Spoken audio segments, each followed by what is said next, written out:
漫画偉人物語。名もない草花、虫けらたちを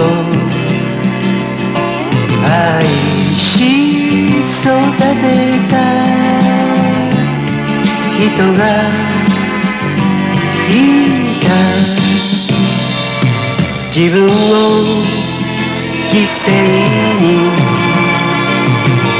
ふるさと国を戦い守った人もいた。後に続け青春たちよ、後に続け遅くはないさ。急ぐことは難しいが、時に振り返ることはもっと難しい。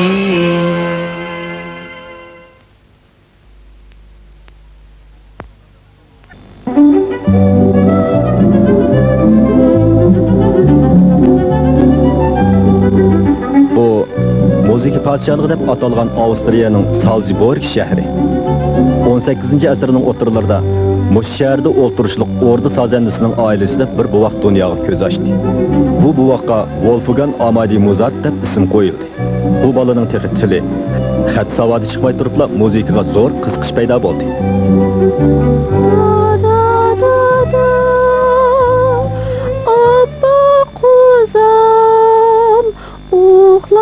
Qozam, abba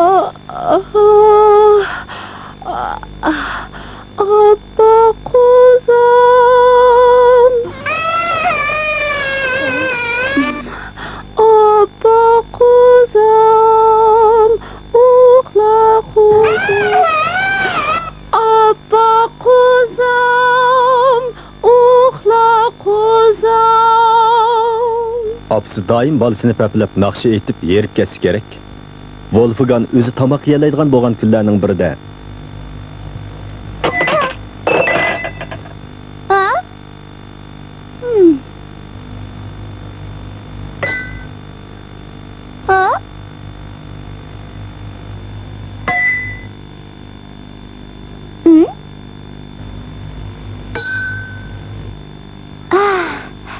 Kızık iş bulduk o.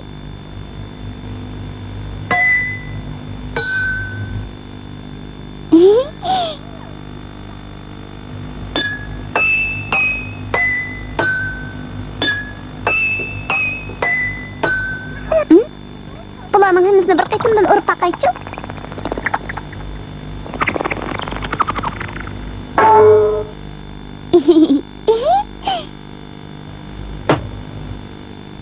Hatta nemishqa mundaq ovoz chiqadigandu.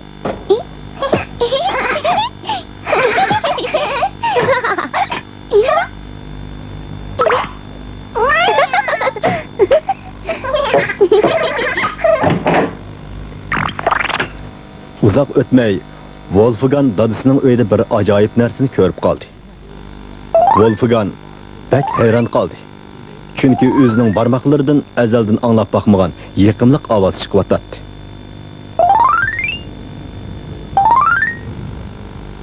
Wolfgang özünü unutğan halda səltənətlik, qızqarlıq, yıqımlıq avaz içində davamlıq izlənıvatatdı.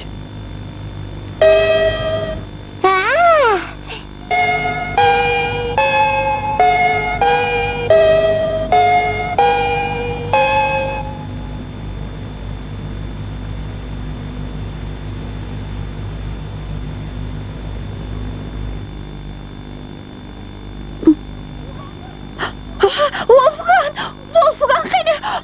Wolfgang balam, neredesin? Wolfgang! Dadisi, Wolfgang qani? O nereye ketkendi? Onun içi kara. Bu bala özünün müzik çalalaydıqalığını bayqıgan. İşinəmsiz. Wolfgang, tek küçük balık o.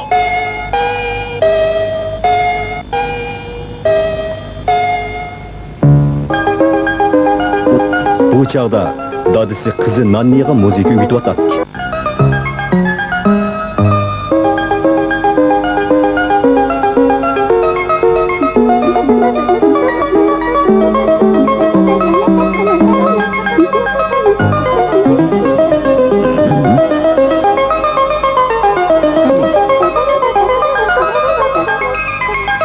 Hey, ne pişirirsen? Men ödemge okşaşku. Sen aval biraz çoğun boğun. Ben sana ügdümen. Hazır sen oyluq çıkıp oynayın. Çapsan bol. Nanni, yeni bir kıtım çap.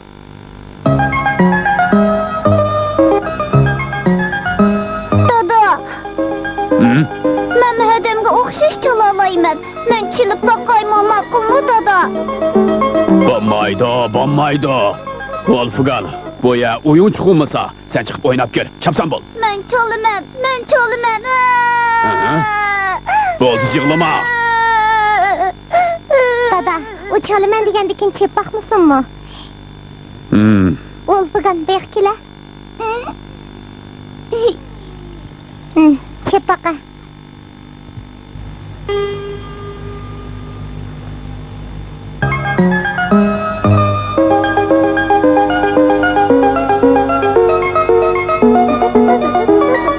Bu. Yaray Safkan, bir katımdalı başındık yakşı çaldım.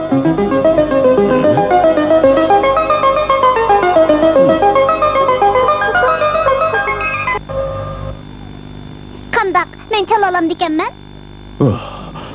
Fakat işenigim kelmeyivatıdı.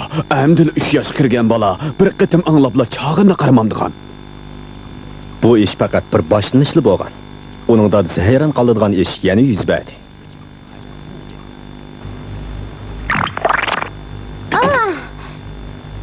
Dadamның uy ekan ku. Kirib qarab baqaychu.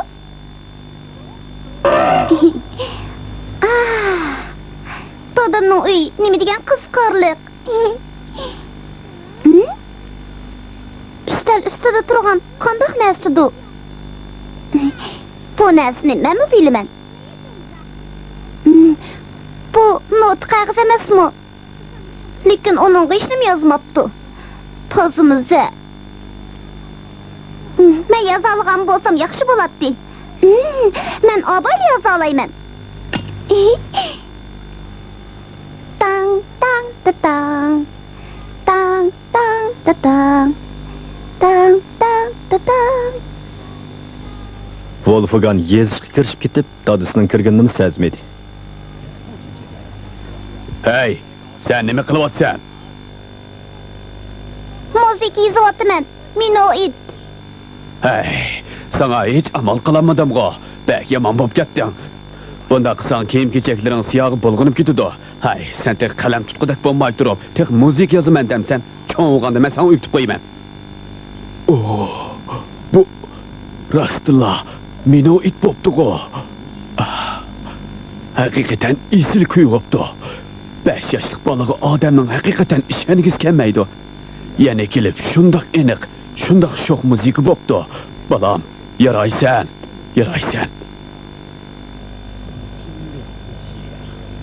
Wolfgang mush chaqda yozgan notini dadısı aniq qilib qayta ko'chirib chiqdi. Bu nusxa ta hozirgacha saqlanmoqda. Dadısı bu ishni muzikant el og'inlariga so'zlab berganda, boshda hech kimning ishonigisi kelmadi. U dadısı deganidek amdili 5 yoshga kirgan bola edi. Bugun dadısı bir necha sazanda do'stlarini uyga chaqirib musiqa o'rlatqizdi. Tomoshabinlar faqat uning ayoli bilan bolalari edi. Tekçi başlamaydı-ku. Sen jim o'ltirib musiqa anglag'in Wolfgang. Ularning soz chilishiga ta'sir yetkazmagan. Bilaman.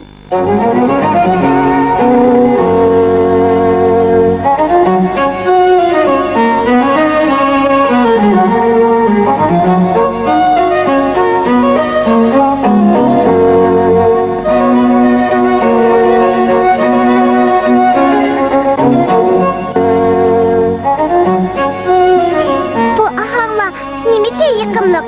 Men mast bo'lib qolay dedim. Skripkaning ovozini pek yaxshi ko'rib qoldim.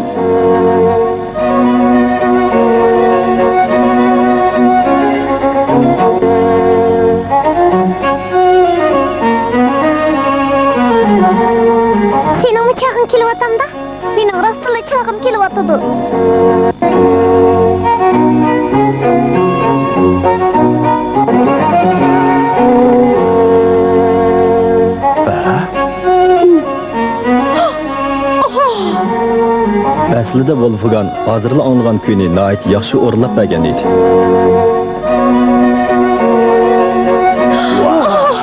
Canım bala. Bu bir yaqinlik bola oldu.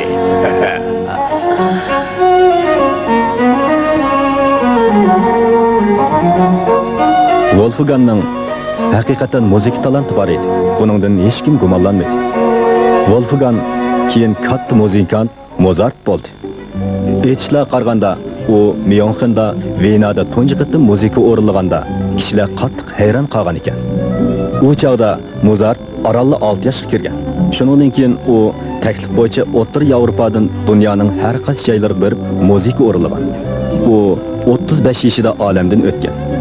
U ko'plagan musiqalarni ijod qilgan. Kishilarning hammasi balki Mozartning tabiati yaxshi bo'lg'achqa hayotining oxirida yolg'iz sirgan bo'lishi mumkin deyishdi. Biroq uning kuylariga shod xuramliq singib ketgan. Balki Mozart musiqa orqali qalbidagi muhabbatini izlagan bo'lishi mumkin.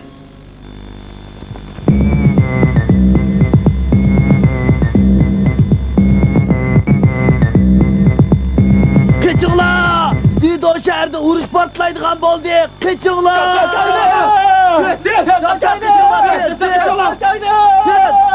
To'xtab turinglar. Ko'pchilik bundaq o'tib ketmanglar. Qechib ketsanglar, biz idollarning nom obro'yini tushirsa, bu o'zini bilmaydigan badbaxtlar. İdo astanasining taqdiri o'zimizga bog'liq bo'lib qoldi. Taxminan 100 necha yil ilgari Yaponiya yangi davr iqimining to'lqiniga uchrab, cho'ng yo'tkilish paydo bo'ldi.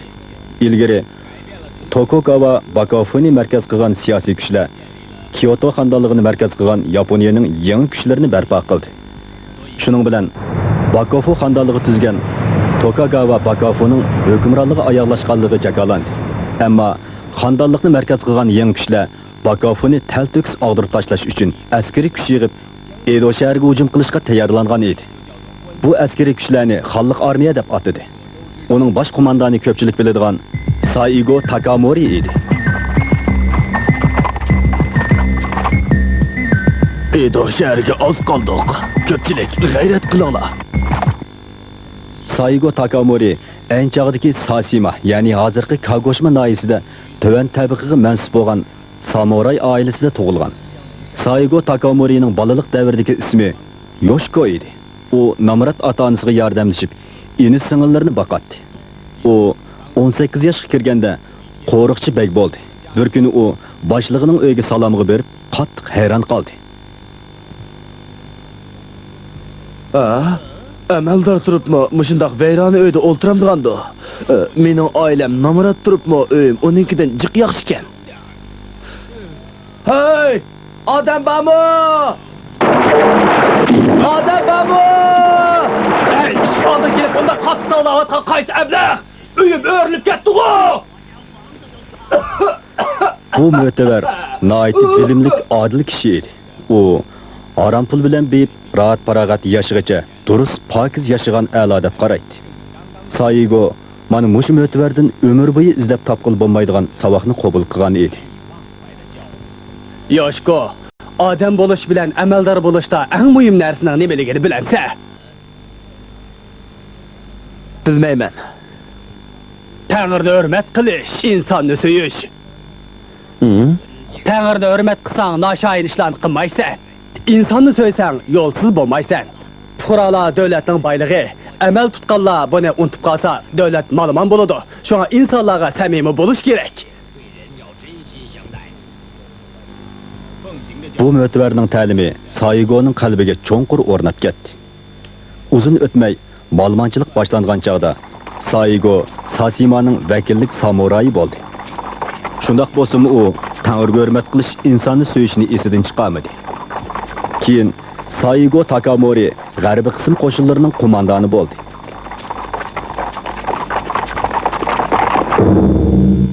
Menimcha biz mushtobni o'zida qisib ketsak ulguramiz. Nima da'vatsa, samuray ro'yi bo'yicha biz berib urishimiz kerak. Ikkinglar talashmanglar. Yana urush qilamiz tuzuk. Bo'ldi qilaylik. Bizga o'xshash qo'shin hargiz urishamaydi. Ko'chadagi odamlar nim qilib yuriydi. Mo'bada rasli urush yuz berdigan bo'lsa, Ido shahri o't dengiziga aylanadi. Hozir Samarayga nisbatan hayot mamatlikning halqili payti bo'lib qoldi. Şehrdeki fuqarolar bu işlarga qilchi ko'ngil bilmaydi. Urush bo'lib qolsa butunlay biz samuraylarga tayinadi. Fuqarolar ish nimaga qatmaydi? Bo'ldi, og'zinglarni yuminglar. Sizlar Ido shahridagi fuqarolarni nima ko'ryapsizlar? Ular Tokugawa bilan birlikda 300 yildan buyon davlatni gullantirib kelgan xalq. Mo'shundaq nagi berib, nagi to'xtaydiganligini bilgib olmaydigan chaqda og'zinglar kagini jo'yilsanglar bo'lamdi. Sizlar qanday xiyolda bo'lyapsizlar? Sizlar hozir xondanligimizni, ya'ni Sanfon bilan Ido shahrining chiqish yo'lini o'ylsanglar bo'ladi. Samuray rohimishdagi hammasi bir tiyinga arzimaydi. Kasika Ishomo xuddi Saigo Takamoriga o'xshash Namrat samuray oilasida tug'ilgan. Uni beqib cho'ng qilgan zamonmu dal Edo shahrining Namratlar mahallasi edi. Uning kichik vaqtidagi ismi Hataro edi. Hey! İdo'liqlar o'zaro inoq o'tish kerak. Urushmanglar. Kasining dadisi nayt oq ko'ngil odam bo'lib, xo'lim qo'shnilari bilan inoq o'tadi. U doim ojizlarga yordam beradi. U erlik g'ururi kuchli odam edi.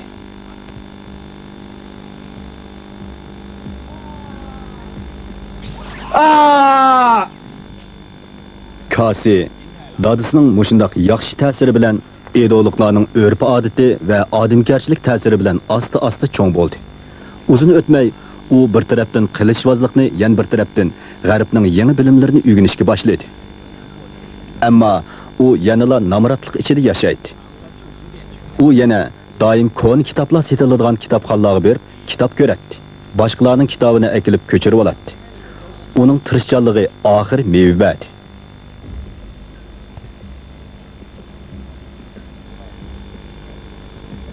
Kasi g'arb bilimlarini o'rganadigan xususiy maktab ochdi. Keyin uning xususiy maktabi xandonlikning diqqatini qo'zg'adi. Keyingi mezgilda Kasi Kaisho Saigo Takamoriga o'xshash ansiz zamondagi xandonlikning samuraylari bo'lib qoldi. Hey, bo'ldi qilinglar, urushmanglar. Voy sho'mag'iz, urush bo'ladigan bo'lsa sen bilan opang kuyib bilasan deydi. Nima? Sen tig'islar qochib ketadigan bo'lsanglar, sizlarning oilanglardagilar qo'rqinchoq bo'ladi deding-ku. Hey, to'xtanglar, urushmanglar. Sizlar hammanglar bir qo'shniga nima ish qilsangiz o'xshab, ha? Lekin rostla urush bo'lib qolsa qanday qilamiz? Bizning qochadigan yerimiz yo'q, ya'ni kelib opam og'rib yetib qoldi. Shundaqmi? Opangga aytib qo'y, ansirmisin. Men Kasi hamon bir amal topaman. Rost amal topamsiz? Shundaq. Albatta amal topaman. Qandaq amal? Ularning ustidan g'alaba qilish kerak. Rostmi? Hech qanday ish yuz bermasa, tog'a, unda xos biz qo'l bag'ishaylik. Ma'qul. Kelishdik, ha? Qo'l berib qasam qilamiz. Yolg'on aytmaymiz.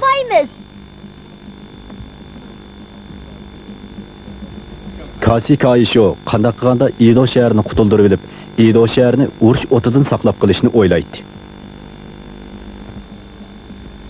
Faqat shunday qilgandilar Edo shahrini urush o'tidan saqlab qolg'ili bo'ladi.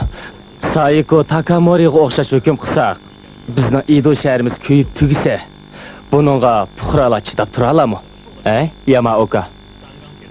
Topshirmalarni topshirishlar taqsir. Bu jonni tikib qo'yib o'g'irlab keladigan ish. Bu maxfiy maktubni dushman sepetiga sarkarda Saiko Takamoriga yetkazib bersan, bu maktub boshqalarning qo'liga tushib ketadigan bo'lsa, Edo shahri o't dengizga aylanadi. Uqdingmi? Maktub sarkarda Saigo Takamorining qo'liga omon eson tegdi. Bu ishkaylan oxir uchrashdi.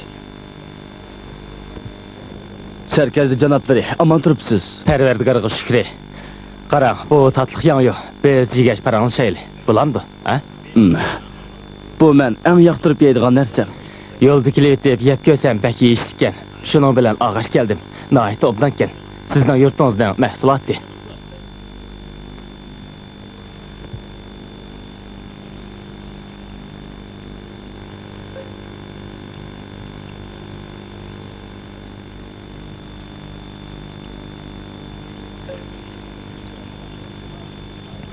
Sizcha munda qilsak bo'ladimi, Saigo? Bakofu ailesini yezg'i ko'chirib, Edo shahrini ham barliq qurol-yarog'larni butunlay topshirib bersin. Mushunda qilganda Edo shahriga hujum qiladigan ish to'xtab qolmamdi. Dunyoning nuqtai nazaridan qaraganda Yaponiya noit kichik bir davlat. Sasma bilan Edoning teqichi o'rtaq tili bo'lmayotdi. Qo'lim qo'shnilar urushish yaxshi emas.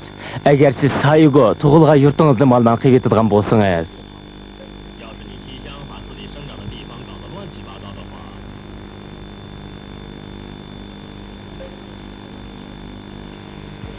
Siz qanday o'ylayapsiz? İdo xalqi bir niyat bir maqsadga kelib ittifoqlashsa nihoyat yaxshi bo'ladi.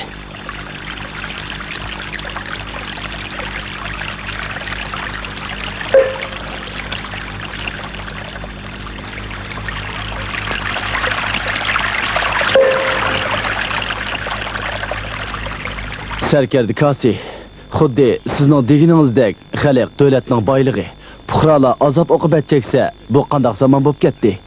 İdo shahriga qiladigan hujum to'xtasin. Biz urush qilmaylik. Sana ko'p rahmat, Saigo. Rahmat sana. Bu Tangrini hurmat qilish, insonni so'yish bo'ladi.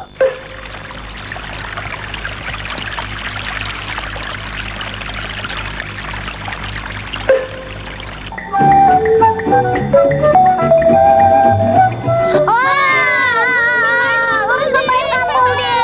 Yaxshi bo'ldi, urush bo'lmaydigan bo'ldi. Salomatinglar. Qanday men degan va'damda turgandim-a? Ha? Karamet ish bo'ldi, juma. Biz idologlar mangu degan va'damizda turamiz. Shundoq qilib, qo'lim qo'shlar inoq o'tish kerak deb qaraydigan ideolog Kasi Kaisho bilan Tangriga hurmat qilish, insonni so'yish kerak deb qaraydigan Saigo Takamori o'zaro yaqin ittifoq bo'lib, Edo shahriga tushgan urush tahdidini yo'qotdi. Ular ikkisi shundan tortib yangi Yaponiyaning qo'lliq kuchlari bo'lib qoldi. 遊び好きだけどちょっぴり我慢して夏の日盛りもよいしょ働いたよ今でこそ私めは大統領国を司る偉い人さ本当はさただのアリ羽目を外してどんちゃかしたいのよねおっとっとっと本分忘れるべからずアリのアリによるアリのための私めは大統領